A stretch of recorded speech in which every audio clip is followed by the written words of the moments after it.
Attends, on va la refaire, tiens. Just a few seconds missed from the audio because my sound wasn't loud enough. I'm just going to reintroduce myself, DirkFX from the Dual Commander Rules Committee, and Kiku with me, who this time can say hey! Alright, this time we can hear you. And we're here today for a restream of the original French stream from the event happening in Palaiseau, France, with which is probably going to be the world record of Dual Commander tournament attendance, with I think 230 plus players.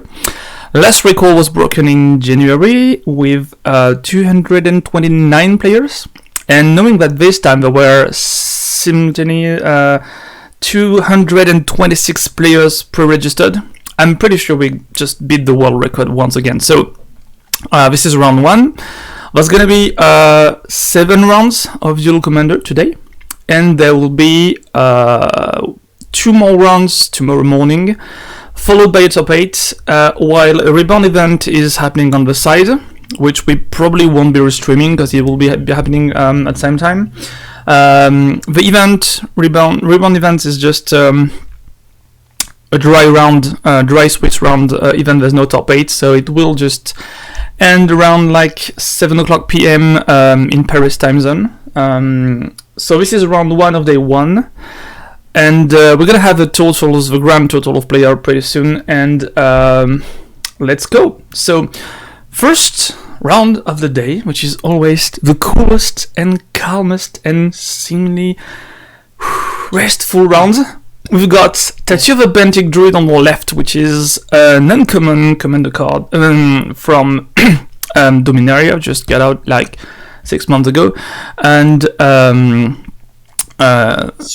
played as a ramp commander. Yeah, green-blue ramp commander. The cards that allow you to make extra land drops, and you trigger the ability as many times as you can. And what's pretty cool with the commander is that even if you kill it, because you're constantly ramping it, you're just replaying your commander, and at some point it's going to stick.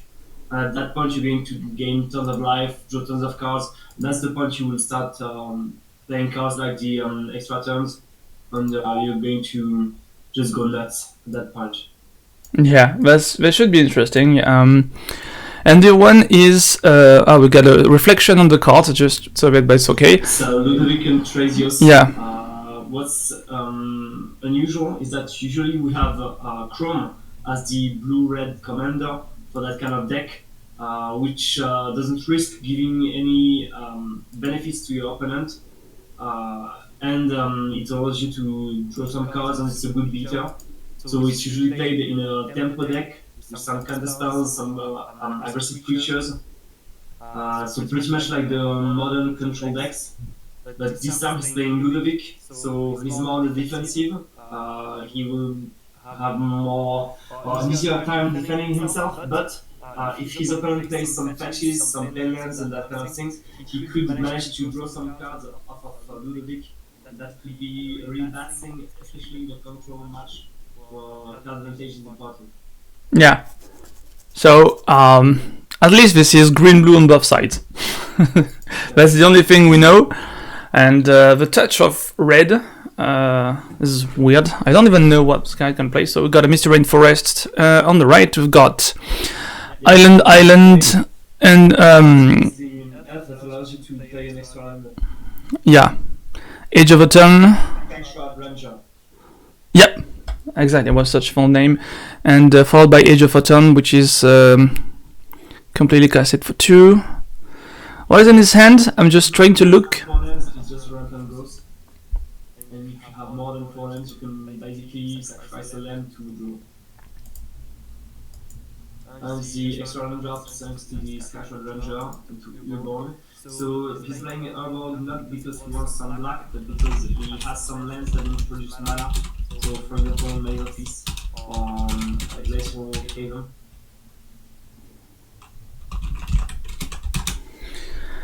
Alright. On the other side, we just see the basic start with nothing on turn 1, fetch into Tapland, Rabland. So So we don't have many counter spells for 1 mana in the format. We have 4 spikes, spell snare, spell pierce, mental misstep. Obviously, you could play Force of Will on the new one. Charizef, is that a Charizef on the right? Okay, it's exactly a Charizef, so it's going. Oh, that's really strange because he's playing a less aggressive commander, but more aggressive cards. Yeah, I see that. What is the dual land on the right? Is it a Steam Vents? I don't see which is the hands up on the ball. I think it's a Steam Vents. I think it's an altered expedition version of Steam Vents. I'm not sure. No, it's not Steam Vents. It's maybe the Gruul dual land. I always just mistake all of these lands because they just look like each other. Where's the monkey? Where's the monkey? Come on, show us the monkey. Tachiova didn't find his 5th land drop, so he couldn't play his commander. Yeah. Instead, he played Engineered Explosive, which is one of the few options to really be able to handle threats in his colors. And with Urborg, it's one of the few lands in his deck that allows him to maybe play it for 3. Yeah. This time he played it for only 2 to get rid of the Charizard. Unless the opponent has his version of her, or their version of Urborg, of course, but yeah. So basic forest, basic island, tropical island, and Urborg, so he's got all the mana he needs. There's a Lotus Cobra on the left, there's an Exploration on the left as well. What is the rest? Is it a Green Pact? I think it's Summoner's Pact, right, on the left too. There's Exploration, Summoner's Pact, Lotus Cobra. He didn't crack the Engineered Explosive end of turn, so now he has to destroy it before playing his Lotus Cobra to not risk losing it. On the other side, Ludwig Trazios played Ludwig on curve to draw from Charizard at a phase. And he's going to get an additional draw. Yeah. What's really nice with Ludwig is that 4 toughness is kind of the critical toughness in the format. Many things die to Lightning Bolt, and you have tons of versions of Lightning Bolt being played because it can get rid of creatures, executors, and players. So those cards are really popular, and red aggro decks are really popular in the format as a whole right now. And Ludwig has more toughness than that, which is kind of nice. We'll see if he has his post-land drop. And it's a wasteland into the tropical island. So Moritz was already in kind of a death. He couldn't play his 5th land and his commander, and now he's down to 3 lands, only 2 common mana. It's going to be a really tough spot for him. What's nice though is that Felix isn't putting him under much pressure. He's just doing 1 damage per turn. But yeah, Maurice doesn't have his lands and he has many dead cards in his hands. That's one of the issues with Tachiova. He has Exploration but no more lands, he has Burgeoning but no more lands, he has Summoner's Pact but not 4 mana to pay for it. So he's playing it. Yeah. It's a huge risk, so he's risking just losing again that card. I guess he's searching for something that will allow him to land drop. It's going to be Revenant Excavator. So he's going to replay one of his lands from the graveyard. Then on the next upkeep, he's going to play for his pact. But maybe if his excavator is still there, he'll be able to get his 5th land drop. But at that point, he'll be able to just play Tachiova and just fetch and draw 2 per turn. He's got it, and he also got thanks to exploration, thanks to not exploration, explore the flood strand back from the graveyard. So he's got 5 lands now, so he's pretty far out of reach from the death to Summoner's Pact. Bloodbred Elf. All right, let's cascade. Let's see what we got. Nope. Oh, same land. Nope. Lands only. Oh, Kavu. He could have fetched during his own turn to draw from Ludwig. Oh yeah, he could. Oh yeah. The direction.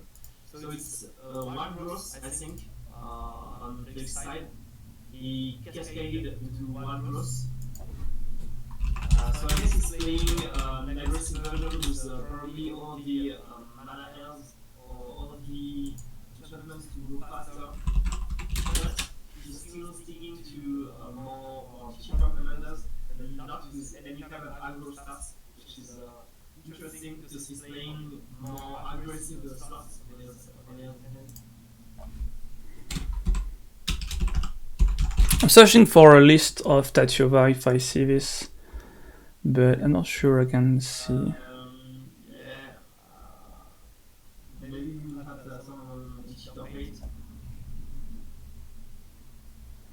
I don't think I will find Tatiova. I think I'll just deactivate. Okay, maybe on Magic Eden. It's hard to find. It's easier when the commands are really very often played. Yeah, but that's also the flavor that around see some decks we don't see much just in time. I got one list. I got one sample list, which is fine. Yeah, it looks like people are playing. So I'm just going to put the list in Stream Decker on the stream so that people just click on deck and see a sample list. It will not be the exact list of the players. We don't have the exact list, so yeah. Just look around, maybe I can find his list on one of our private Discord.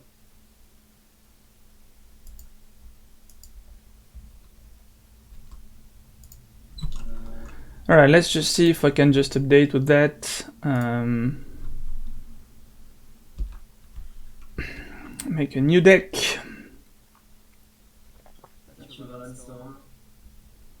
Okay. So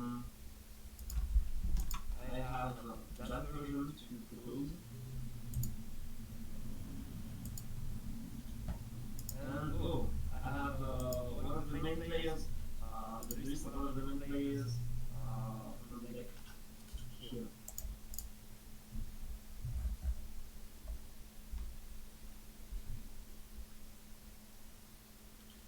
So at that point, he's using his exploration, plate on the land, and so his deck is just going back to normal. So you can see he's ramping, but he didn't play his commander yet. So maybe he's just building up his mana and preparing for some disruption on this side. So he's expecting some maybe very damaged red stars, like he already got his Lost Cobra killed from one of the last spells. Felix isn't playing Phaedios. No, so never. So he doesn't intend to go live mana. We've got a token creating engine. That phase. All right, that's gonna be aggressive. Yeah. What's interesting is that he's really good down plan, but Spaces isn't helping in that matter. It's a good card for counter decks and control decks. But if you wanted to go aggro, maybe Rayhan, that will a better card, putting 2 colors instead of 1. And using some more aggressive stats. But it's also really annoying against mass destruction spells.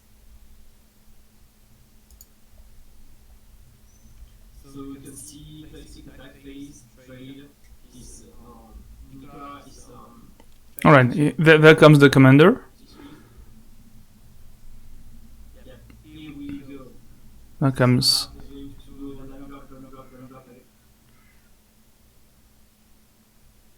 Usually it's better to just play a regular Lundra when you just play Tatiova, because if you use the Scatter Ranger's ability, your opponent can respond, kill Tatiova, and you didn't even get 1 trigger.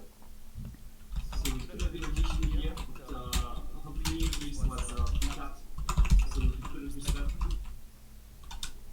So in the current setup, what's cool is that Nicola can really play 1 line from Exploration, 1 line from his Lundra, and 1 line from Scatter Ranger.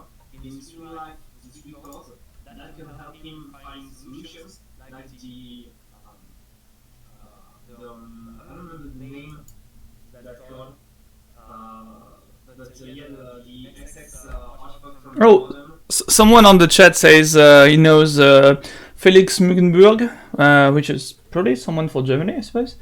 And he says the list can be found on the Pride tournament. No, it's just Czech. So that's someone I contacted recently. Actually, the Czech community is very active. I found lots of people down there a few days ago. So hello to everyone in all the mid-Europe countries, because it's hard to get news from people there. You know, Austria, Czechia, and I'm not gonna name all of them, but it's always cool to have some news from the people down there who play lots of tournaments actually. So yeah, that's fine. And I just updated the list. I don't know how it's going to appear on the right of my stream. I'm just gonna test. Yeah, you've got a sample deck list on the right.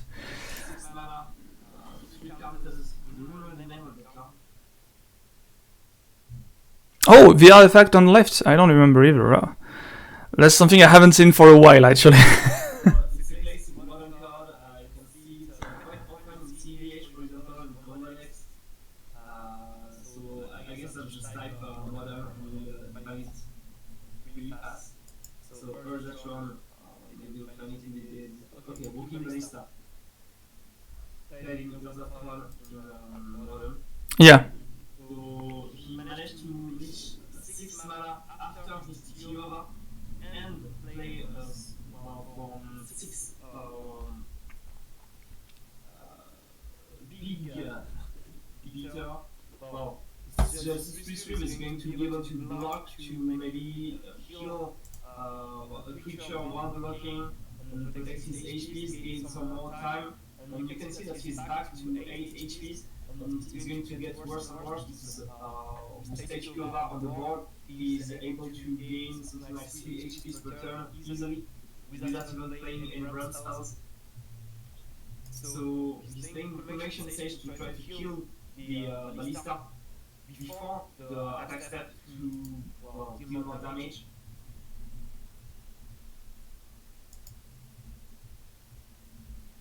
So one less counter. He's attempting to blast one of the creatures that might attack, and he's trying to force him to pay some mana to draw upon him, and he didn't. So thanks to that, he's able to kill 2 creatures before his Ballista dies, while if Bliss had chosen to pay for the clues and pump his creature, he would have been able to keep it, have it being pumped heavily, and to attack in the same turn. So I'm not sure of the line he just chose, but he wanted to keep some mana for his Meta was GT, and he's going for the attack step. Now, what's great is that he will get 2 counters, and even if Tachira blocks the Ludovic, for example, he'll be able to give it -2/-2, and make sure he kills it before Nicolas' turn. Which could at least prevent Nicolas from having Tachira and some time warps, that kind of extra turn spells in the same turn. So Nicolas chose not to block and to give all the counters, so he's down to 4 HPs. He's planning on doing taunting during his turn and to compensate this way.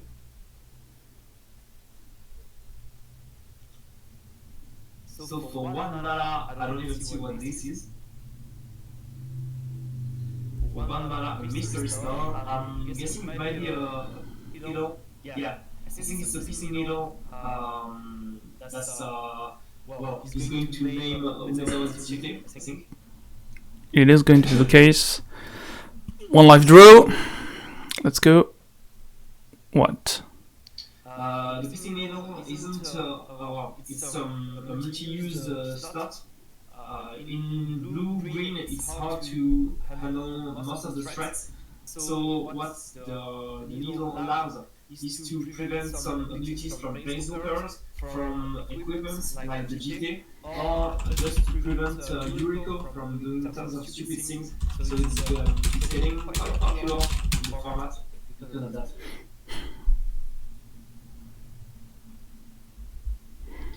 So now he's still ramping, and you can see that he turns on mana with tap the plan is really to find some of the extra turn spells, some of those things that can allow him to go out of hand and trash his opponent because he's down to 4 life. And yeah, he needs to. I think now he's back to 6 because he just landed twice, plus the fetch lands. That was 1. I think he's at 6. Yeah, I think he's gone back to, which is not going to be enough. I don't think it's going to be enough. It's going to block at some point, but it's not going to be. You can see in his hand that he has the 0 card that allows him to sacrifice a land. Oh, 0 orb. Yeah, I didn't see the orb. The rest is just lands, right? I mean, what is his hand? I just see lands.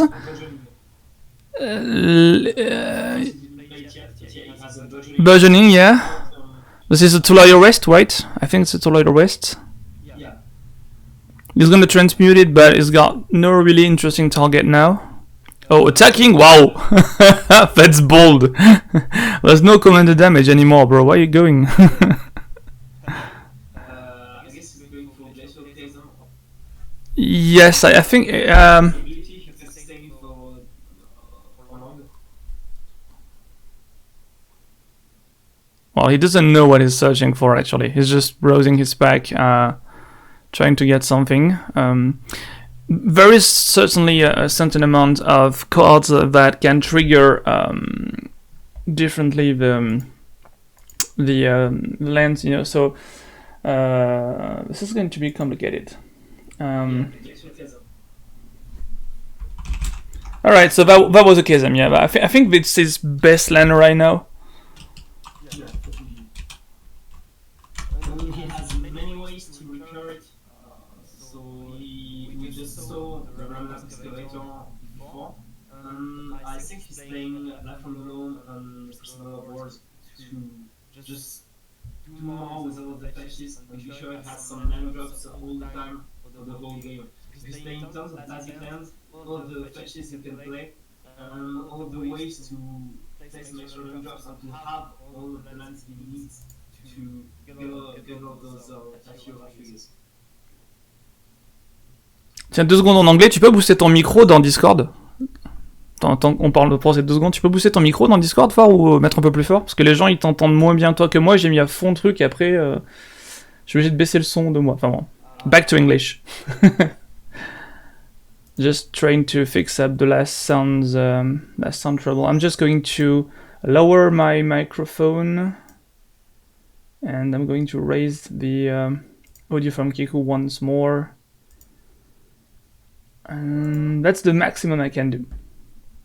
The maximum I settings too, so let's see what I can do in my microphone. I just boosted your voice and lowered mine. That's something that I didn't check really last time. Last time was going right, but should be better now. I just put the maximum. I'm just going to lower my microphone again, so normally that should be good. Also, I'm going to put my microphone slightly away from me. Alright, back to the game. So, and please tell us guys if you hear me or Kiku not very well, just keep telling us. Alright, how many lands is that on the left? 1, 2, 3, 4, 5, 6, 7, 15 lands? No. Is there one behind the... 14 lands on the left, and I think probably more than 5 or 6 more in the graveyard, so... So at that point you could hardcast some Miracle in the Promised Land. I think he's close to casting the 15 mana one, actually. Because next turn he's got 2 land plays, and he's got Burgeoning, he's got Explore, he's got... This is crazy, right? Okay, so what's happening on the right? What's the token for? I missed... Oh, that's the Wolf token! Yeah, that's the... Oh, how is this card named? The 2-2 that flips... I just missed it. Ah, jeez. What? Yeah, Huntmaster of the Fells, and the last, the other one on side is just Enrage, whatever, I don't remember the name, it's a 4-4. That is red, green on the front, and only red on the back, I think. Only green on the back? And the token, no, only red on the back, and the token is green, I think, yeah. So he's down to 6 HP with the Glacial Chasm. He's still safe at that point because he can still play tons of lands. Well, remains quite high life total. And now he's playing Titania, so he's going to get back of his patches, play them, get some 5-3s, and prepare his big army to overcome all the face defenses. The idea with Mission Kingdom is that he can choose when he wants to not have it anymore. Yeah. So it's a cumulative upkeep, pay 2 life, so you pay 2, 4, 6, 8, whatever. He just drew spending reclamation that allows him to bring back all his lands in his graveyard. Is it? I didn't even see it. For 4, I suppose, for 1 green, 3 generic. Exactly. So this is Azusa, right? This is Azusa. This is going nuts. Alright, City of Traitors. So he needs to take care of sacrificing it, using it first, taking the mana, cracking the new land, the waterlogged grove, I think, never remember the name, the new land from Modern Horizons, and that we opened on this channel yesterday evening in Korean. Yeah. And he lost the land and he got a Pokemon token from Titania. yeah, that's very interesting. The Pokemon token is actually very, very, very interesting. It's the main thing about this pack. I don't even understand how it's going to kill, because at some point it's going. I think the deck is about having your whole pack on the board by drawing massive amount of cards and replaying Tatiova, whatever it dies for. Yeah. But It's a deck for people who like having 20 more permanents than their opponent at the end of the game. what do you have against that? That's the basics of all my decks. And by the way, I think he's playing Scapeshift, right? Well, probably. So there can be the Reclamation that brings everything back from the graveyard, and the Scapeshift. Actually, Scapeshift might be a kill, but he's playing blue, so he might be playing, Laboratory Maniac. It's just so he wins his stand of losing on the draw. Oh, that's an Amulet of Vigor, right? He's transmuting this power to take an Amulet of Vigor. Yeah, that's Amulet of Vigor. That's what I thought. So, what is it for? Is this a combo? Well, the Spanish Reclamation brings back all of the lands in the graveyard, but it brings them back Tapped. Yeah. So now he can sacrifice all of his lands to gain something like 100 HPs. And then he can bring back all of his lands untapped and have a million Tachira triggers. So at that point, we could even kill with an Etapsus Reservoir. Oh, and this is a Titania, right? On the middle of the screen. I just missed it. Exactly. He's going to have something like 20 elementals. How many lands is that? 1, 2, 3, 4, 5, 6. 50 HPs, 30 cards in hand, so it's going to be just well. He's got 18 lands. He's got 18 lands. Come back from that. Oh, he didn't crack the chasm, even though he could bring it back, right? Without why did he crack the glacial chasm? Oh, because he can take. He doesn't want to risk. No. He's not risking. I'm just hesitating. Glacial chasm is all damage to you, all combat damage. I think it's all damage actually. I think it's all damage. Yeah, so that can be part of a combo. Yeah, that can be part of a combo. No, this is not land. Boom, boom, boom. It's actually a plan against red decks for decks like Pure Biology Trog. Yeah. Look at the graveyard. Look at the graveyard. What's left? What is not a land? So it has something like 20 Tachira triggers, and it's over GG. That is just non-fucking sense. I don't see how things could come back from that. I think he just wants to see the whole pack before going to round 2. Oh, that could really be an option indeed. Because he's saying go. 25 and we gain 25 life. Or maybe it's just, I don't want to criticize the players, but sometimes some people just go, nuts and tilt on the games like, yeah, how do you kill me? No, I think if he does that, there is a way to kill you at some point. But I don't know. I don't know. What if he takes the next return simply and goes mad over your head? I don't know. 20 life points is not going to be enough. It's actually a usual play to just, if you seem to have time during the round, well, we only have 20 if you have some No. time, you can take that time to check your opponent's deck. He just chose not to. He thinks opponent. He didn't realize what it was to draw to lands. Also, shouts out to the people maintaining the life totals in the original stream, because getting all the triggers of Tatiova with the fetch lands and this reclamation right is actually a hell of a nightmare. So it's always nice when Magic Arena does that for you, or Magic Online does that for you, but it's not really nice to do when you have to count the points by yourself. Yeah. So, counting the life for 2 players for live stream, and the statue of player gaining some triggers one by one during the turn. So, Jordak, actually, he drew, and it's not May, yes. And the thing is, I'm pretty sure, considering he should be playing Laboratory Maniac, he shouldn't be losing to draw, actually. Also, I do play decks like that, decks where I just draw in one turn the whole pack.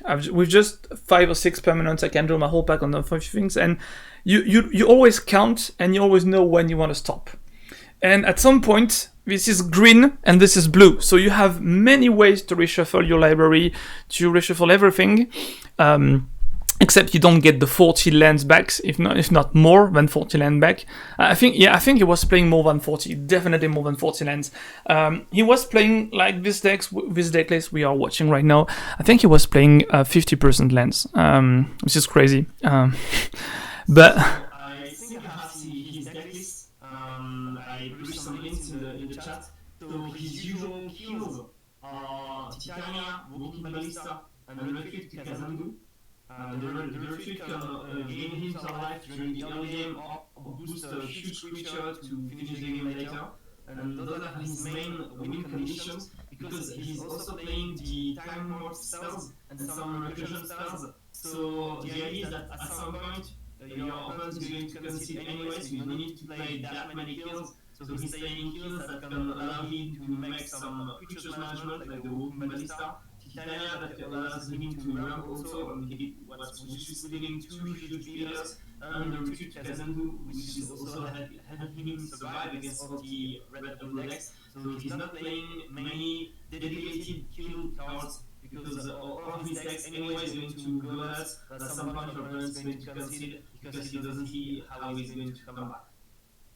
Also you have Rude Awakening, which during the late game like that. Yeah, Rude Awakening is it's an addition from what is it from? Rude Awakening, was it is it Dominaria or is it Magic 29, Magic 19? I think it's Rude Awakening is no card from Kamigawa, I see.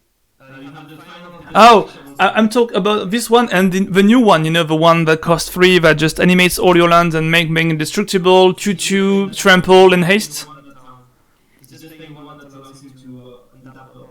Okay, so that's only Rude Awakening, yeah, but with Twin. Yeah. Okay, so Witherbrack, and the same card is being played.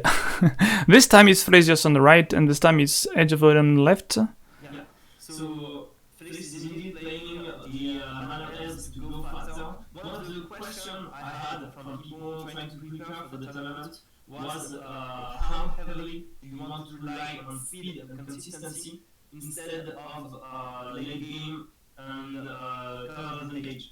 And my answer was always go for the speed and the consistency. What's kind of nice is that one of the players who was preparing for the tournament, he wanted to benchmark that answer from many players. So he went to Windows, he went to Mars, he went to many players, asking them, okay, what would be your main advice, your main advice for the tournament, and would you prefer card advantage or speed in the tournament? And everyone was answering, go for the speed, play games. Yeah, especially when you got commanders that just added to the metagame recently, like Yawgmoth and Urza, that just actually are self-usage commander where you don't really care about what your opponent's doing if it doesn't wreck your game plan. So right now I think you should be on such a broad and intense. We're gonna have the metagame in a few minutes. I think we're gonna have the metagame in 2 hours. Metagame breakdown is gonna be published in 1 to 2 hours. Just realize how many players it is. Also, do we have the players total? I think we should have the players totals right now. I'm just going to check on the ZAP tournament page because I'm gonna tell you. I'm just gonna double check, but I think it should be around, let's just see, 250. I'm not sure. All right, let's just check. I'm just checking. Do we have broken? Did we break the record? Felix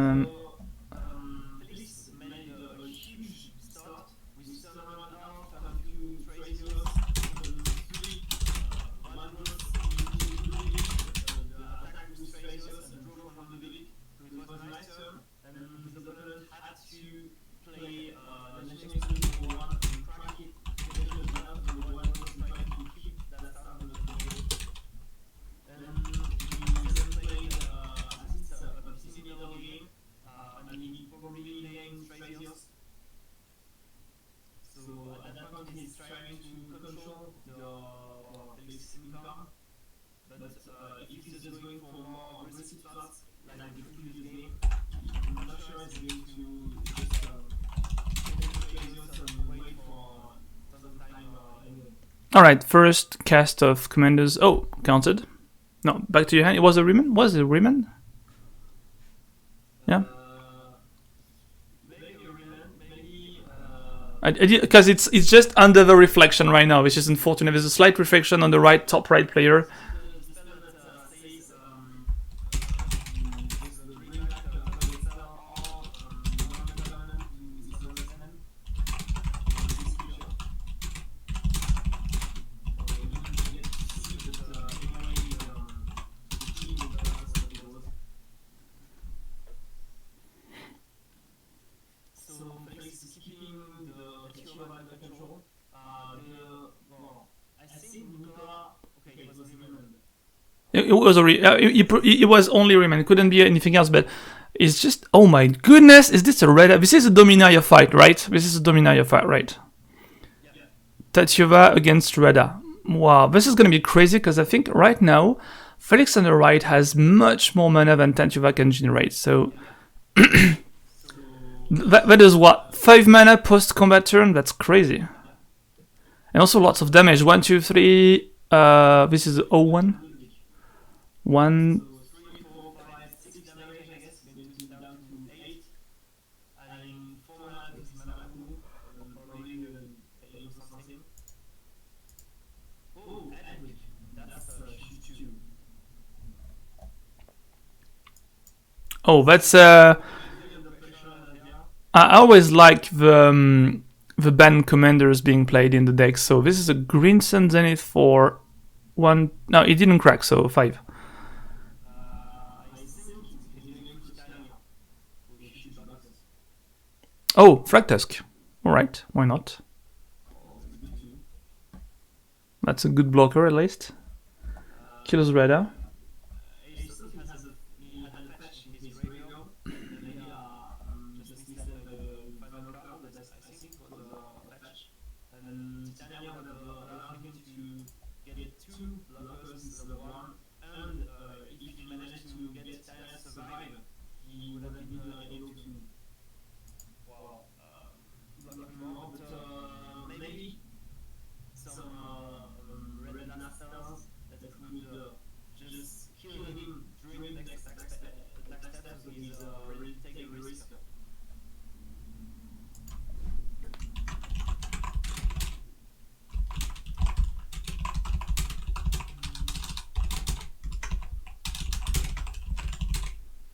So it was kind of either Nicolas didn't care about being planted, or maybe he wanted to play some more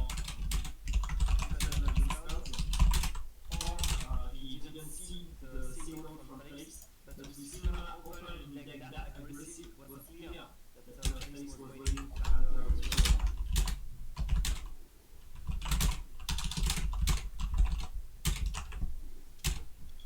So now he enters and he's playing a Kabu to kill the Fractus. He's going to get back his Switch release. So that's not that huge of a blocker, and now it becomes well, acceptable to just attack with everything and see what happens. And and he's also playing Blocking Guy for more damage, so it's going to really a lot of damage. And the Rainbow on every, so even if Nicola wants to block every to prevent Felix from drawing a thousand card each turn, he's going to lose his guy. What's even worse is that Felix will draw something like 5 cards, maybe 6. Yeah, that's insane. He's got the mana and he's got the extra draw. So I think really there's no way for Tachova to come back from this. With other colors, I would have said maybe, but this is not gonna be the case. I mean, there's like, you know, the bonds for 4 that just breaks everything back when you count the number of items you control, but this is not an upheaval or something, but it's not going to be the case. And even if there's an upheaval, I don't think he's gonna win after an upheaval here. He's not playing the Oblivion Stone, he's not playing Magic 6 to have that kind of board, and I'm really sad that he's not playing Eugene, because it's a really nice way to just close all the games. Yeah. Manage many threats, and he can really afford to play that kind of run deck. He's playing Cyclone Drift, so that could be an option, but it's going to be really hard. And he doesn't have the blue, yeah, it's crazy. Also, guys, remember, this is why Edric is currently banned in the format. For the people who just wonder why, this is an explanation why, you know.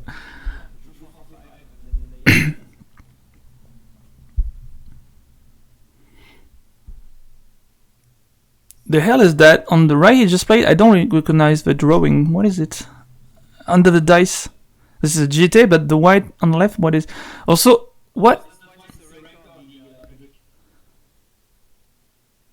No, the other card under the dice, between Edric and the Goblin. Yeah. Oh, it's the new rail one from... Okay, I didn't recognize the drawing like that. Yeah, also I was trying to say, he just played the GT, he didn't equip the GT, but he just landed it on radar, which is not really nice. Because the GT is not equipped on radar right now. And that was a Flame Tongue Cavalry in the right too, that landed, and... What is he? He's got Wayfinder's Bubble? No, he's just got, Explorer map. I think it's a map, right? Is it a needle?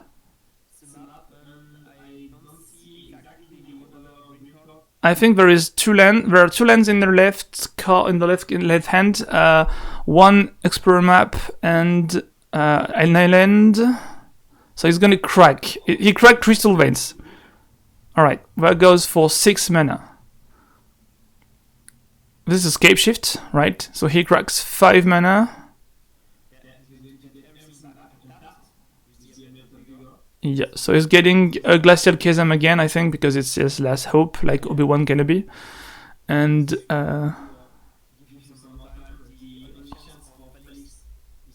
yeah, that's the Chasm. The rest is just unknown. I think I would just take this. No, not the bounce land is not cool.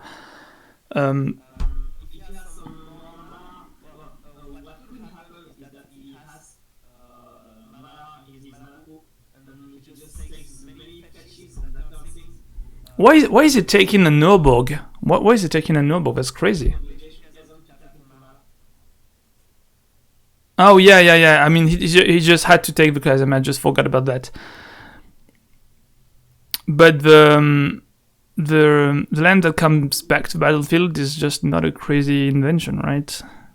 What's that land too? Is this the land with counters, dry counters, which just makes 2 green? And the Civilunit Temple, which makes 2 blue. Yeah, that's so he's got right now 1, 2, 3, 4, 5, 6, 7 mana, I think, thanks to resolving this. So what?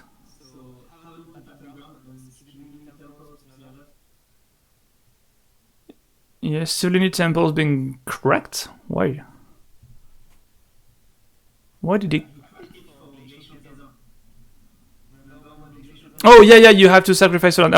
It was just resolving triggers. I thought he was still searching for lands. I just okay, because he didn't give his deck back to his opponent. All right, so now he's got more mana. So 1, 2, he's got the mana he took before that because he had floating mana. All right, back to 6. I think now is the time to get a wasteland. Also, this does annihilate Edric's abilities because you need to deal damage, so you won't deal combat damage. So he can play the map actually. That's costless. And what is that? Is that Ponder on the right, on left too? So he's getting the land back, tapping for expedition map, and go.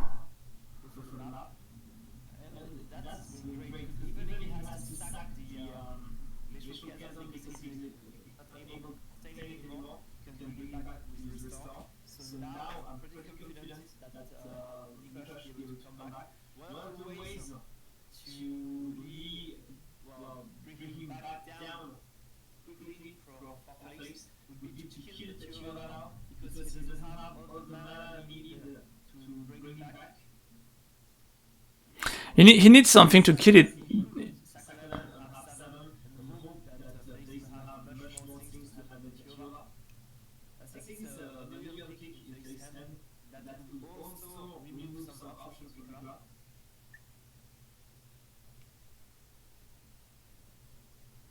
Okay, so more creatures, more creatures, more creatures. But the thing is, it's not gonna help right now. He needs basically, I think, with a lightning bolt, the game would be over, but he doesn't have it. So, I think also the fact he does play blue, green on the right too does not make him have so many answers to creatures that is supposed to be. It's not the Ludovic control pack, it's just more just random aggro pack. I mean, he just had Flame Tongue Kavu, but he just already used it. So he could bounce it maybe, but it's not going to be helping enough.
Yeah.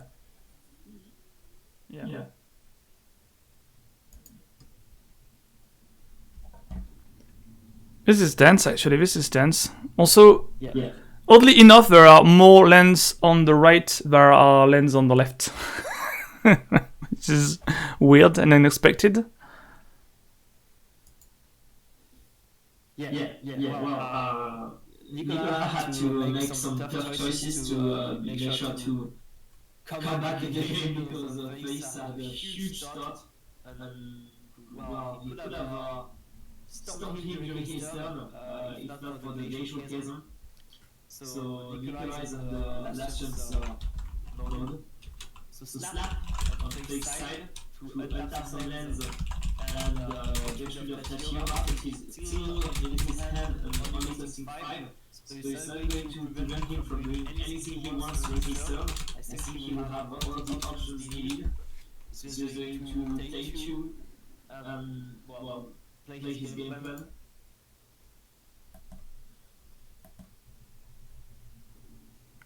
He's just gonna have to really think well about what he does. Oh, Reclamation Sage, that was also He used some specific needle yeah. to freeze Strazios from his block, from his ice prison, and make sure he could try to find some solutions, but he didn't seem to find one. Well, he found the snap, which is kind of a mid-term solution. So Joe ran back the excavator from Nicolas' side, and he took 2 of his glacial chasm. So now, what's the plan, big boy? I mean, that would be it would be 1-1 actually. So oh, I just realized the round totals are not updated. Oh, it's 1-0 on left side. Yeah. So even if he just holds all the rest of the time, and I think it's not really over. We have something like 4 minutes left because in the chat they announced 10 minutes when it was 6 on the clock. So maybe they have some more minutes given by the judges because they had to set up the future table, that kind of thing. But yeah, just going to time is going to give the game to Nicolas. And with Glacial Chasm, his commander, and all his synergies in his head, he can even manage to get the kill during that, at least during that game. In time, I don't know, but with the 5 additional turns, probably.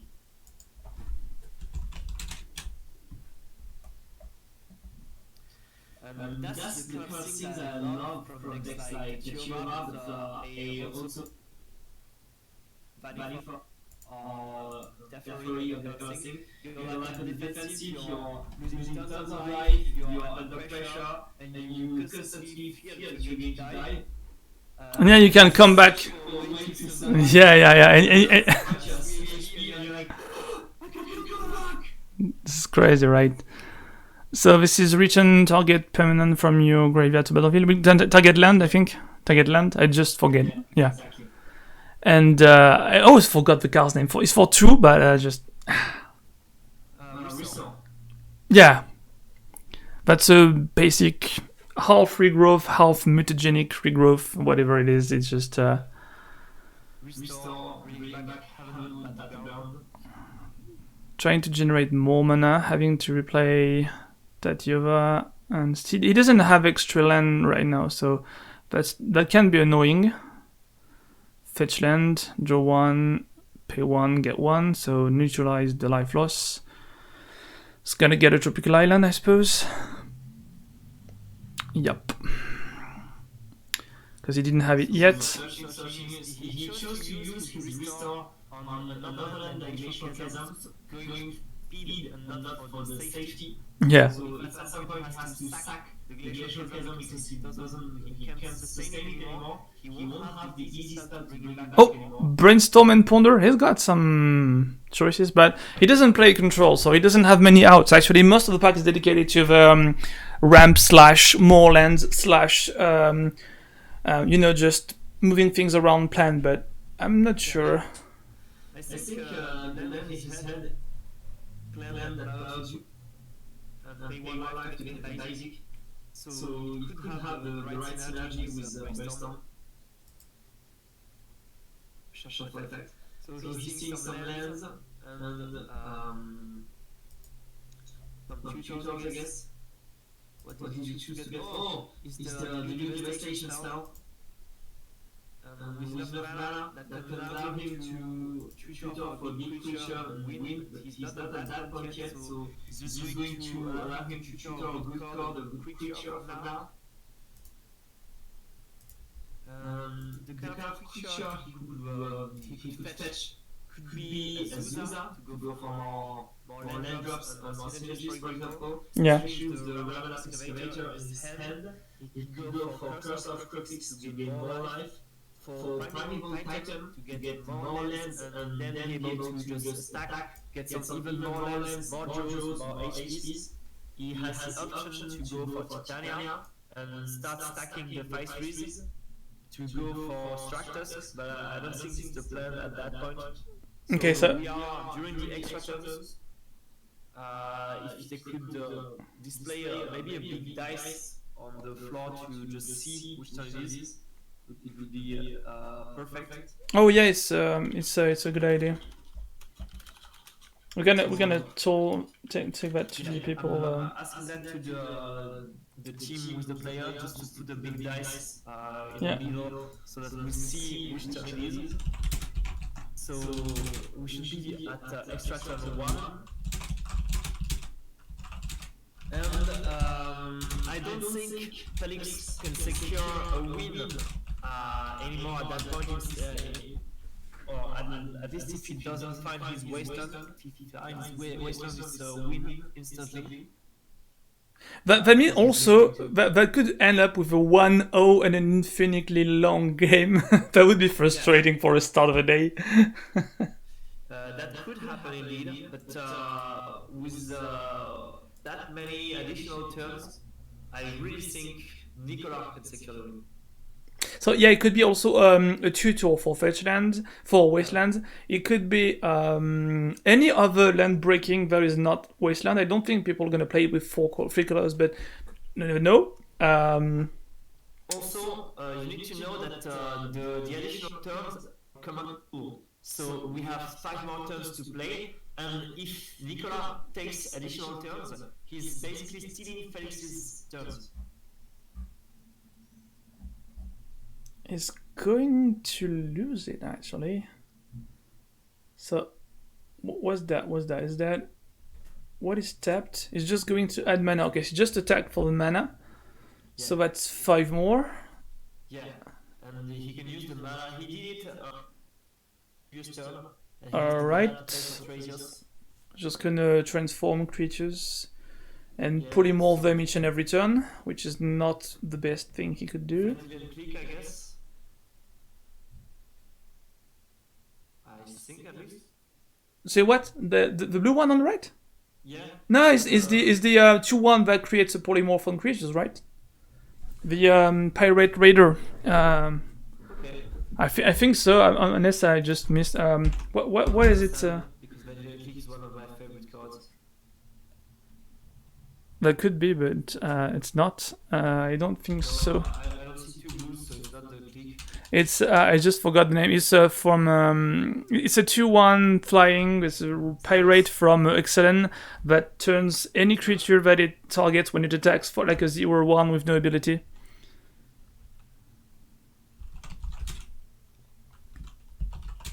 Okay, so we have the dice, and it seems that Nicolas' turn is the first additional turn, which is kind of strange. I thought we had Warkite Marauder. I just found the name back. Okay.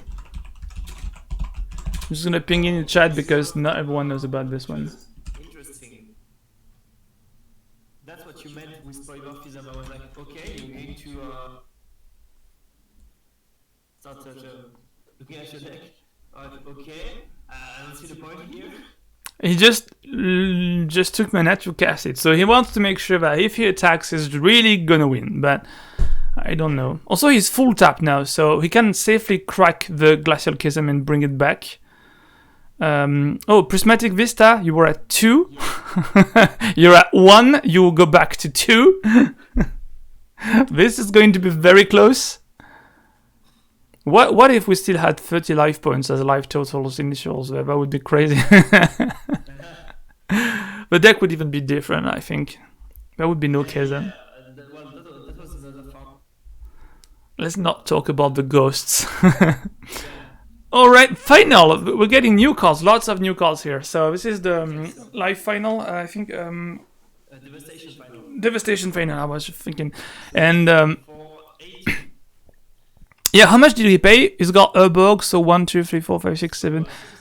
6, yeah, 6. So he just fought for 6. So 2 more lands, 2 more triggers. Oh, he's okay, he was considering Maze Office. Does he have Amulet of Vigor under the Expedition map? Yeah, it is. So Semi-Growth Chamber is gonna just take the Semi-Growth Chamber, right? Now he's just taking the single tap crack mana land. I would have taken maybe I would just have taken the Semi-Growth Chamber and bounced the Glacial Chasm and put it back on the battlefield because he's got 1 more land play, I think. No, he doesn't have it. He used his land play, so. could really have been an option. Maybe he's just planning on doing that later. He has the Round Up Excavator. So Because he's still dead next turn, right? There are two counters on Glacial Chasm. He just gained 2 life with the triggers from Tatuva on the Primeval Titan. So he should be at 4 right now, I suppose. Because the Rise was a fetch. So the thing is, I don't see how he could not die, even if Felix on the right did absolutely draw nothing, maybe. Even if it did, I'm not sure. Is he still dead to the chasm next turn? Or he could just crack it, actually. Yeah, he can just sack the chasm and crazy. Oh, crop rotation on the left, right?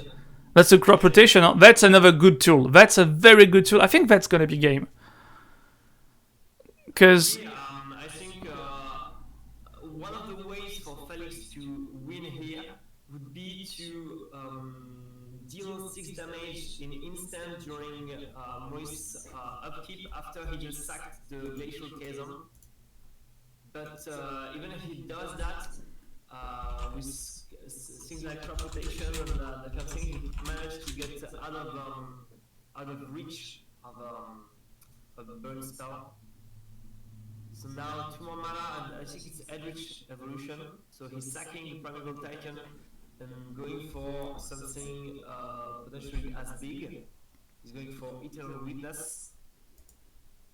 Oh, do we have time for some breaking news? We do have. This is actually, one more time, the world record with 233 players. That's crazy. Nice. The world record is still broken by 4 more players, 240. I'm just going to update the name of the stream. So, do you have something like a firework to display on the stream, a birthday party? I should just play some music like, footballistic supporter music. Yeah! Boom! Boom! Boom! Boom! Boom! Boom! Boom! Let's make it all you and me. We're not at home. We are just 500 kilometers away from each other. We're just gonna make raising your hands. Whoa! La la la la la. 233 players. Yeah, that is crazy.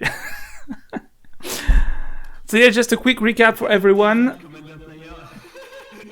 But just a quick recap for everyone. We've got 7 rounds today. This is round 1, so we're gonna be up till probably 7 to 8 o'clock, I think. No pause, of course. 7 rounds, then 2 more rounds. Then at the end of the day, this time the ZAP Masters happen on 2 days, and tomorrow there's gonna be a cut to the top 64 players. Everyone else is dropped from the tournament, but there is a ribbon tournament that is happening on Sunday, which of course everyone is going to take back to registering at. And so there should be another 200 player tournaments tomorrow, probably. Not 200, but probably 100 and a few. Knowing that the 64 player that stay happen to play 2 rounds of Duel Commander tomorrow morning, and then it goes to the top 8. But when the round goes to the top 8, everyone who is a main event player right now gets dropped and gets buys and enters the second tournament being already a player on round 3, I think, or 2 maybe, out of 7. So this is going to be non-stop Duel Commander action until the end of the day tomorrow. And we're going to probably have more interviews tomorrow after the end of the top 8, so we'll see about that. Meanwhile, there's a Necrotic Ooze entering the battlefield on the right. Oh, that could be an option to try to do some crazy stuff. That could remove some lands, but it's gonna take... Look, how much green mana does it take to really own a Tatiova land from recurring with the graveyard, right? I think He killed Tatiova to try to get something sort of control out of Nicola. So he killed Tatiova, now he's playing the Scavenging Ooze, and he's going to try to remove some key cards. And especially what he can do is when the Glacial Chasm will go to the graveyard next turn because he can't sustain it anymore, he can remove it from the game instead of allowing something like Promenade Excavator from bringing it back.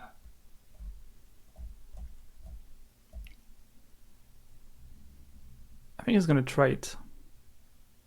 Okay, so he used string to remove some creatures and spam his Scavenging Ooze.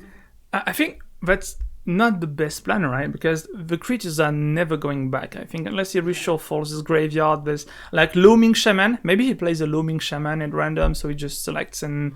No, I don't think so. Alright, his hand is just non-land right now, so he's got the Titan, he's got Crop Rotation, he's got Walking Ballista, and a forest actually, and Remnant of Excavator, Yeah, the Devastation final.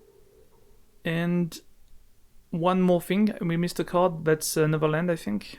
Yeah, he has the land from Commander Edition that allows Sakit to get his commander directly in his hand to play it without paying the tax. Yeah. Tax.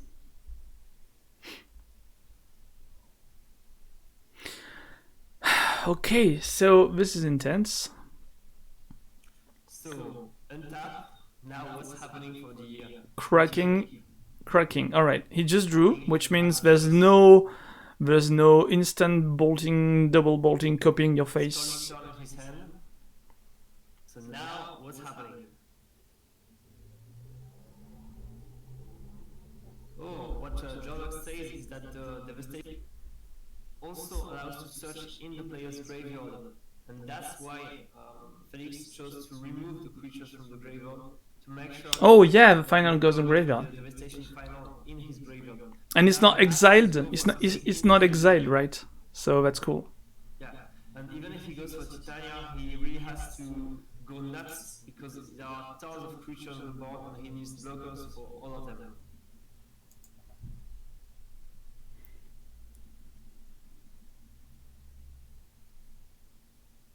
So, big moment of reflection. He's got 12 mana if he uses everything. And with 12 mana you can do many things, that wouldn't be enough. But there is obviously a counter spell on the right because Felix still has, I think, 5 cards in hand or 4 cards in I hand. think he still has the Titania in his deck, and he can use it, he can fetch it with the Devastation final to try to bring back the Glacial Chasm, but there's also the issue from the Scavenging Ooze. So that's why it's getting intense.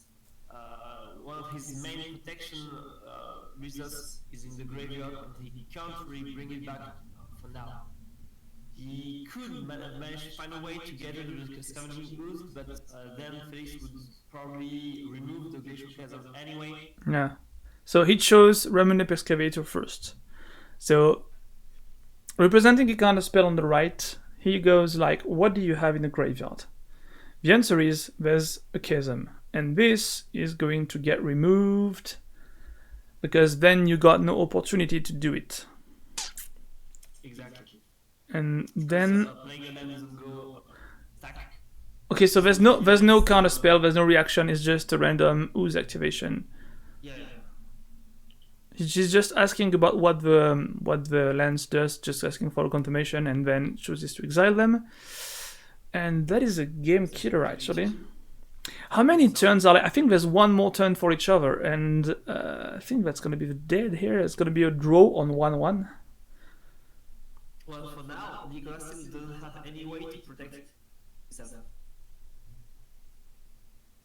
So that's still the main issue.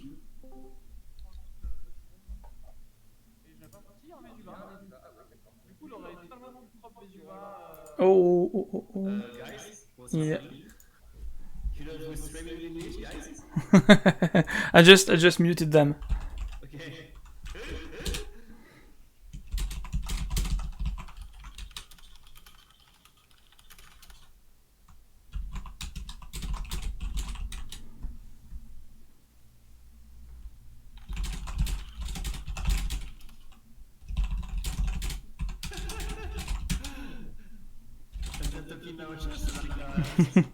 Hey guys! Okay. So, for now, Nicola is still searching for some ways to survive, and it's not gonna be easy. I've got the song from Rocky now. For a way to survive. That's just the. You just put that in my head. Come on. I will survive. No. You know the OST from Rocky. You know. Yeah. Survivor. You know it's. And that's what at one point it just says that, you know. for his will to survive. I never got the correct Eye of the Tiger lyrics, but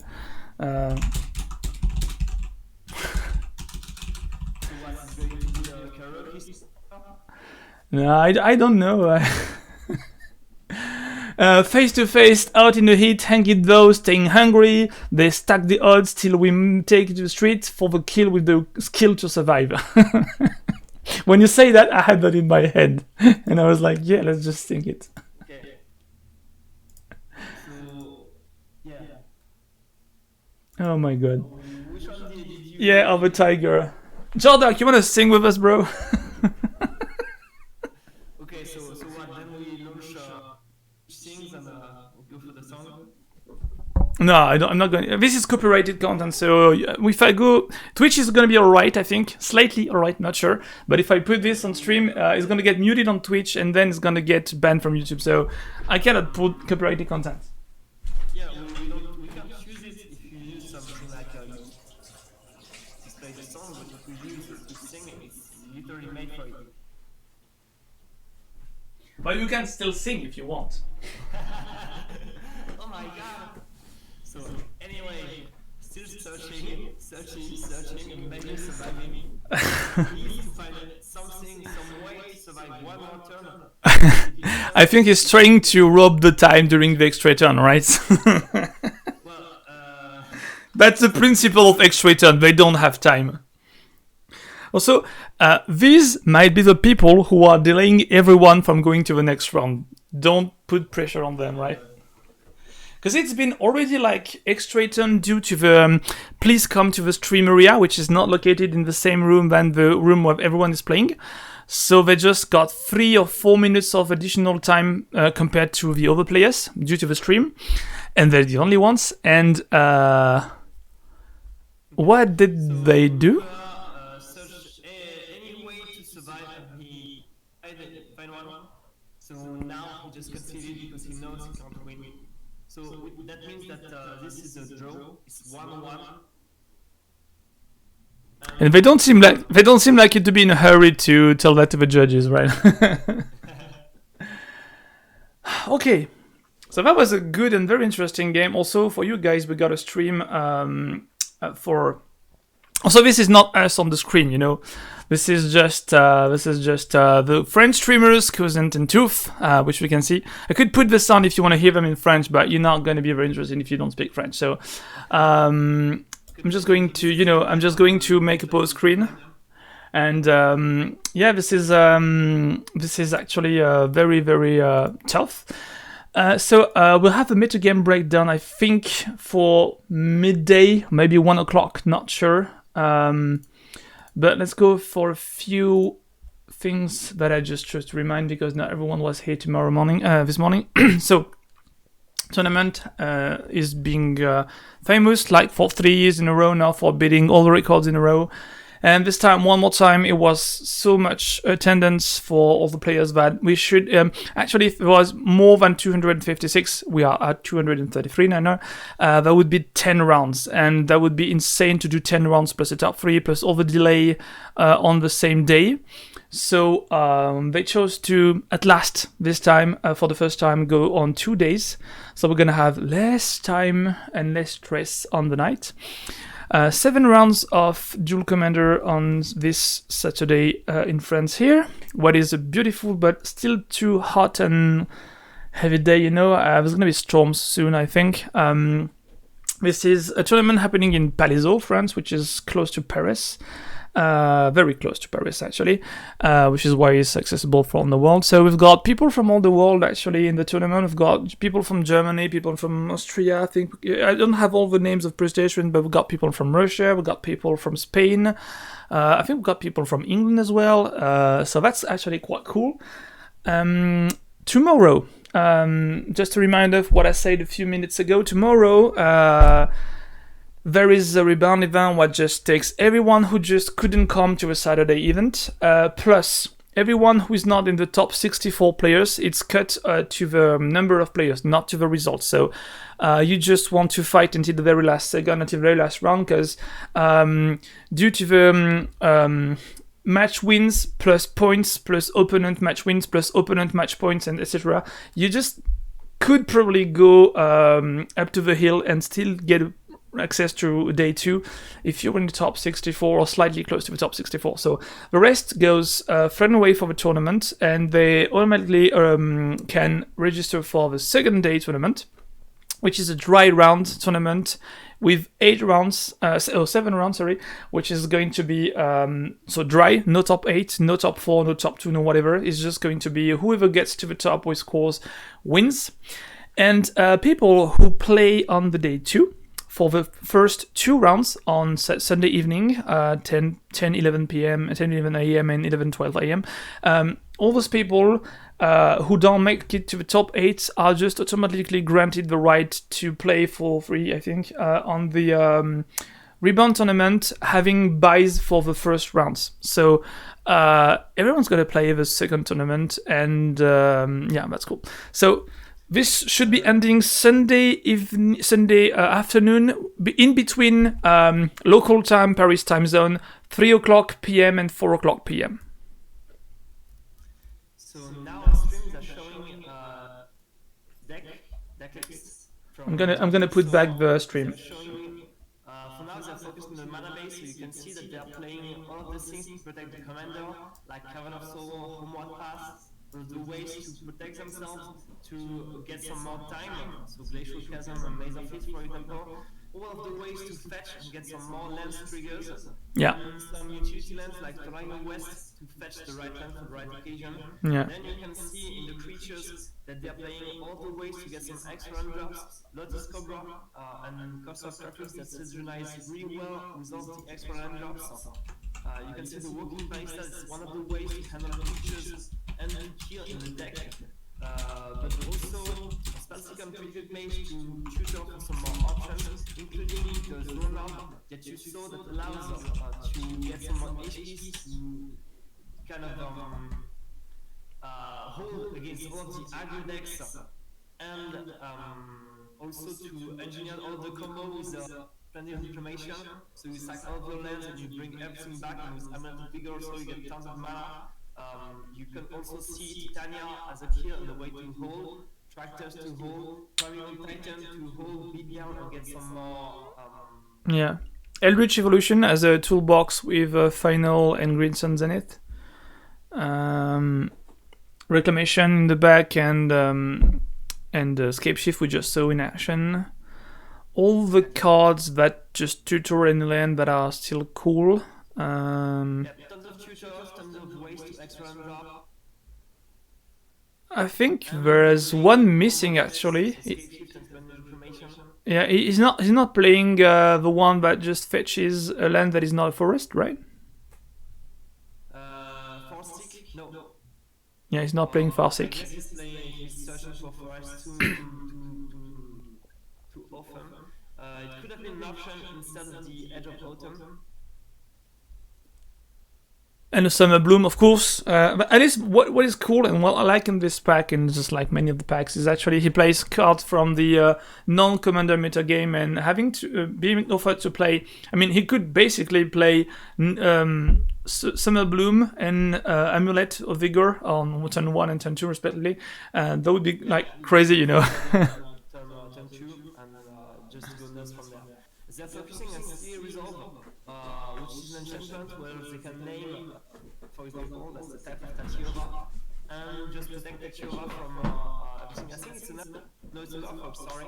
So you can name, well, more probably Druid. Yeah, Druid is way better because he's got a few Druids, I think. Yeah, so he's naming Druid, and he's protecting all his Druids from any kind of... so that's a way to just make sure that you won't get killed before you even play it. And just to come back on the match, so it was Tatiora against Trazer's team now. The Tatiora you can see it there, so it's a ramp deck, you just focus on ramping, but at some point you go nuts because you have so many things happening every time. And you don't even have many kills because the cards you use to set up everything to ramp, to hold, are the cards that will allow you to kill. So the Walking Ballista, the Titania, and that kind of cards. On the other side, we had Trazios Ludovic, which is unusual. So we saw some Trazios Chrome decks, for example, that were not playing many creatures, just some elves and some of the best cards, and all of the other cards were tempo cards, so all of the counter spells, the blasts, the direct damage spells, to have a tempo control approach. That was not the case for that Trazios Ludovic. Ludovic is usually never played because if during your opponent's turn he deals damage to himself or he loses some HPs in some ways, he's going to draw off of Ludovic. So that's what happens when you lose a life from a fetch land, when you lose a life from a pain land, and that kind of situation. So you usually don't want to play Ludovic, and you'd rather play Chrome, which is bigger, that goes faster, and that also allows you to draw some cards. So what we saw is that it still took him some time to reach 5 manas. Maybe that's why he didn't want to play Chrome, because he knew he was on a really low curve with a low land count, and he wasn't sure of his ability to reach 5 land fast. And maybe also he wanted some more defensive slots because he saw that he needed that against the more aggro decks, and he wants to be able to switch from the beat down to the more control deck. So maybe that's his approach. A more usual approach would have been Trazios Rayhan, for example, to have a 2-drop, a 3-drop, but more power on the board. So that happens. Trazios Timna also, to have 2 ways to a drop 2, drop 3, and more ways to draw some cards. That can happen.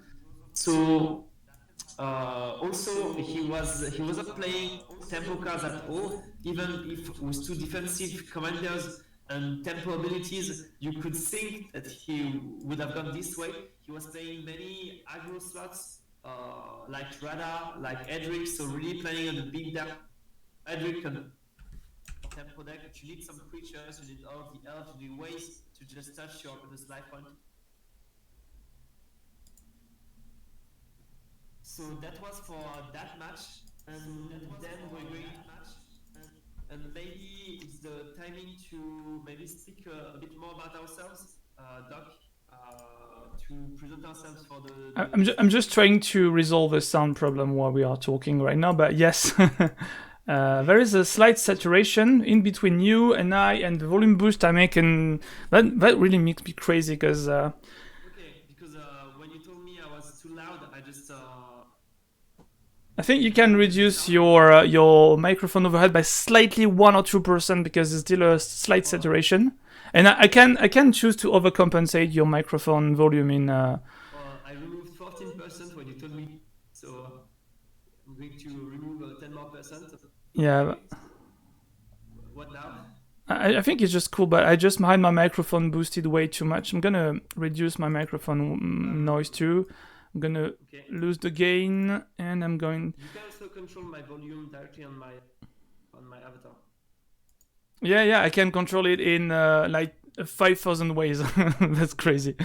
Yes, so let's go. And everyone in the chat, if you got sound problems, if you want to say anything about the chat, just give feedback. Because I'm not. If I just listen to the stream, I'm gonna have some. If I just having feedback like that, I can just hear myself twice. So Azorius Orestor seems to know Felix, and he says it's a beat down deck. So then I have the question, and maybe Felix will just give himself the answer at some point. But why the choice of Trazios and Ludovic for only 3 colors, the risk of giving cards to his opponents, and the lack of aggro stats? And that's what I'm wondering. So what happened during the testing, for example? Yeah. Did he struggle against some aggro decks? And he really felt that he needed those heavy toughness commanders. What happened that made him choose those commanders? Or maybe he just likes those commanders specifically, and he wanted to see how much he could push them to really make wonders. Are we going back to round 2? We're going back to round 2 already? Well, that's cool. Yeah, round 2. Like I said, the previous game we watched had slightly time offset for the people. So it's going to happen a lot. So if people go to the end of the time and get extra turns, we're probably the last game that everyone is waiting for. So we should be able to get a new match close to it pretty fast. So we don't have the stats yet because we are just getting the name, the exact name, corrected name, and the deck on the right, which I don't see because we got the commander face up, but it's in reflection, so we're gonna get it soon. But Leo, on the left, we got Joda, Archmage, Eternal, which is a new addition from, guess what? Dominaria one more time. So this is a Dominaria morning. You know, if you didn't wake up, the world has been taken by Teferi. Teferi replaced Donald Trump and everyone today. So Xi Jinping. So with Joda on the left, and we have Sergey from the committee, from the rules committee. Oh my goodness! I didn't recognize it was Sergey. You're right. Didn't you recognize the beard? Sergey Landin. And now also I understand why the people didn't get the name right. I was like, guys, it's written in Russian. Yeah, don't mess up. Guys, this is... and Sergey plays Yuriko today. Oh, really? I didn't know it. The complicated moment where like, okay, I can see that name, I don't have the keyboard. That's cool. So okay, and also the playmat was the last one's playmat. So first of all, things, guys, we do deeply apologize for all the cards that Sergey is going to play. For most of them are going to be altered, misprint, and Russian. So it's going to be crazy and wonderful pimp in his deck, but we're going to struggle for each of the card because everything is pimped like never. And they just shake hands, so Sergey just pretty brocked already Martial's hand, so...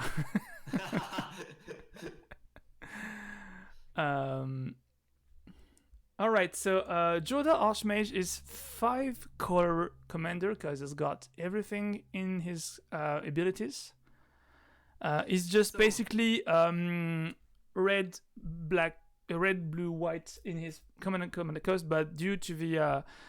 For a second ability he has that makes you pay an alternate cost with blue, green, white, black, red for any spell that you want to cast. The commander is 5 colors, so it should be definitely a combo deck to me, but I'm not sure. We never know. Because what do you think? He's going to want to play things he couldn't cheat out easily otherwise. So one of the options would be an Omniscience build, where he has Academy Rector and other ways to cheat it out, but Joda is also a way. Another option would be kind of a ramp deck, where he ramps to all of his colors. If he just gets Joda, well, that's cool. It's a player beater that can be great. But if it sticks, you can also pay 5 and directly play something like a Nugin or something like that. On the other side, we have Yuriko, and we know it's a tempo deck. So basically, you play on turn 1 something that's hard to block. On turn 2, you ninjutsu your commander, and you start drawing more cards, dealing more damage. Sometimes you don't want to go for the turn 2 Yuriko if you expect a kill spell, because that would mean if Yuriko is killed, you don't have anything to ninjutsu and anything on the board really. So it forces you to play one more thing to ninjutsu on turn 3, and then your commander on turn 4. So sometimes you will see the Yuriko player not using ninjutsu on turn 2 and rather playing more creatures on turn 2. So we'll see what happens there. On Joda's side, it's Yuriko has Boomerang. I don't know, but that's cool. Viscera Seer, Mutavault, Swamp, Drunk Catacombs. He's got Watery Grave on the left, and Preordain goes in. He's got Elf. He's got another Worlds. He's got Opt, Spellseeker, and Academy Rector on the left. Academy Rector on the left, which means there's probably an enchantment combo. I really think there's an Omniscience combo. It could be Omniscience or the Boon with a Giant or Intervene. Omniscience could be. I mean, what's the correct point between Omniscience and Joda? You just pay cheap for things that are not cheap. So why not? So he's not dealing many damage with Yuriko, but he drew 2 cards and he's playing some more creatures in case of any ways to handle his job. So he's going for the main plan. Nothing strange here. Nothing surprising. So that's the what happens. The main thing that happens with. What's interesting is that many small things that are usually pretty bad, like the -1 counter, like -2, -1 from the new Liliana, like the -1, -0 from Jace, Architect of Will, that kind of thing that are often not that great become really cool with Yuriko. Like Jace, Architect of Will, you basically remove the strengths of all of the creatures in front of you, and then Yuriko has to find a way to bring back his commander to his hand and then ninjutsu it again and something like that. So he has to find tricks to go over that because nothing on the board has strengths anymore. So that means Yuriko is not dealing damage and not drawing card and not doing anything. So that's the kind of things people play to kind of counter Yuriko. That and cards like Pith Needle, like the Fear and Revoker. So now Marshall is fetching, going down to 14. He's going for, so probably he's not playing any kind of mass removal spell because he's playing the elves, so he's going for the speed. He's going for more of a modern approach. No need for heavy expensive spells like Wrath of God. You just use other things really to have some impact. And even in Commander, you don't need Wrath of God's effects that often now. Maybe sometimes you need a little Slackstorm or something to get rid of the board and all of the elves, but the rest of the time, just playing cards like Tazgur, like the new Hogak, it's great. You can just play huge defensive cards like Tarmod and spot removals, and it does the job.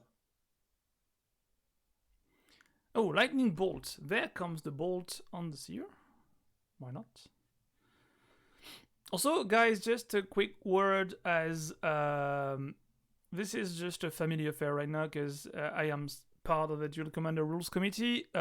Kiku here was part and just to leave, but is not really far away from us. And Sergey on the right is regional coordinator from Russia for the Dual Commander Rules Committee.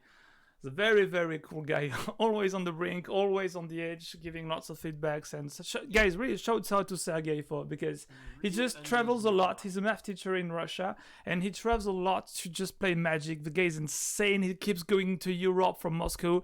He's living close to Moscow, and he just gets to play Magic all around the world, like a lot. And he was in France since the beginning of the week. He just played Commander a few days. He's just been to England, Italy. He just comes back from Austria. That's crazy. Sergey just keeps playing Magic on paper and online because he's always connected on Cockatrice playing Commander all the time. I mean, he's probably the guy who pings everyone else like, is Cockatrice down, guys? What? And if Cockatrice goes down, Sergey makes a depression in the next 5 minutes. So, yeah. Also, Sergey is a fan of Magic and Illustrators, so that explains why he's not only got lots of very expensive cards, very pimped up cards, but also he got lots of signed cards because he's been to so many tournaments, he just got signatures on his cards by so many people, it's crazy. Also, we got Academy Rector on the board on the left, which is crazy, because you really need to be unblockable right now. So here comes the legendary artifact that is... Hope of Girapur. Yeah, Hope of Girapur. So it's going for it next turn, I think. And more turn, Creeping Topic on right. Swamp, there's still a few fetch lands, Creeping Topics, Underground Sea. And on the left we had only 3 lands. Jackson Probe, something like Stomping Ground. That's an altered card, so he's got authorized to play this. Okay, so it's a promo card, but it's been altered by extended borders. So Sergey's thinking about answers to get Dixon Pro, I think. Paid for 2, of course. There's no mana tape on the ground. And Seg is pondering whether Historically, we had some Omniscience combo decks, but it was more played with Shadow Valara, with Heart of Notion, that kind of commanders. So now, having commanders that use less colors and that have an ability that is useful in the game plan is really cool. Okay, so he's got, what is the card on? What's the card that you take? So Mental Misstep. Oh, it's a new ninja. Oh, it's the latest ninja from no, not Core 20, right? Is it Core 20? No. No, it's Modern Horizons. Yeah, Modern Horizons. Is the rare one or the uncommon one? I just forget about it. I think it's the rare one. Yeah. Ninja. Is the unblockable, right? And you gain life. Or you make open and lose life equal to the spell. I never remember. Let me just check it. I just opened some yesterday evening and I don't remember the name already. I have it in my Yuriko deck. It's okay, it's Fallen Shinobi. Yeah, Fallen Shinobi. 3 colorless, a blue and a black to play normally, and 2 colorless, a blue and a black to ninjutsu. It's a 5/4, so it's huge. And whenever it deals damage to player, the player exiles the top 2 cards of their library. Until end of turn, you may play those cards without paying them mana cost. So it's great for Yuriko, and it's great also in multiplayer commander.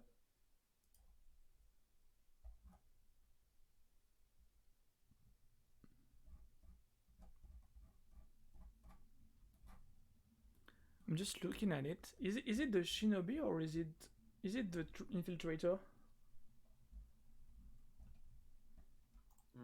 I think it was the Fallen Shinobi. Could you be sure? Wrong. Just recheck if you want. Do we get the information? Because we just saw it for a glimpse, and I think the judge on the right just asked to see what the card was too. Oh, could be Ingenious Infiltrator for 2 colorless, a blue on the 2/3 ninjutsu, blue, black. And whenever a ninja you control this combat to a player, draw a card. So yeah, it's Fallen Shinobi. It's a 5/4. It's the 5/4 one. You're right. I was just thinking about the other one. So yeah, I'm just pinging it. Because yeah, Modern Horizon, like if it was not already, enough, I did a few more ninjas for Yuriko to be able to be fought. So many great ninjas like the changing outcome. Yeah, many things that could really push Yuriko to the next level. So this is the ninja in question. It was already mentioned by an article on Wizard of the Coast. Yeah, Yuriko was often mentioned players as a borderline deck, and now we can add tons of ninjas to the deck to make it stronger. So, and there it comes. What a creepy shitty damage, is crazy.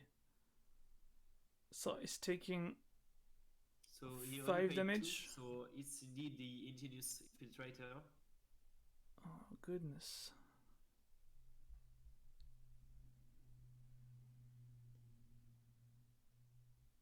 Oh, good luck. You took 0.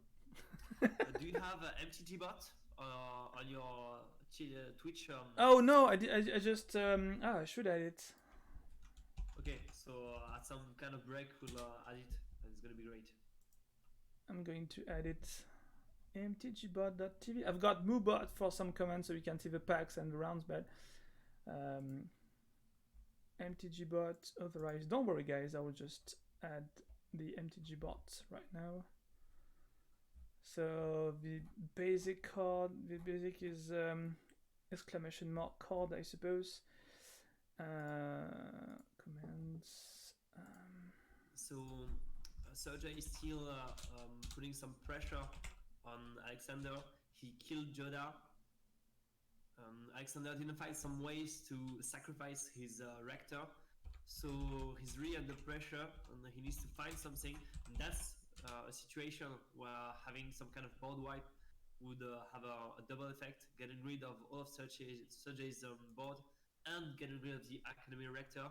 But again, the issue with a card like Damnation, for example, is that there's 4 untapped mana on Surge's side. So obviously, he's been drawing cards for the whole game. He's playing blue black. He has some counter spells in backup, and Alexander only has 4 mana. And Sergey is sacrificing Yuriko to play his Elder Eldrazi and tapping all of Marshall's Yeah. Alexander's lands during his upkeep. So he's not going to be able to do anything during his upkeep. And he's just giving up at That's that so point because he has overwhelming. no Like you don't mana. even get to play anything. That's so fucking fast. It's crazy. Yeah, he's probably tapping 3 lands and the Rector to make sure that there's no way Alexander can come back. So that's all for game 1. But now Alexander will be able to start the game. For this game, Yuriko was on the play, and that's really a thing you don't want. So he's playing turn 1 as an aggressive slot, turn 2 Yuriko, and you're already you don't even have anything to react, and you're already losing some HPs, and your opponent is drawing cards. It's reverse Dark Confident on turn 2.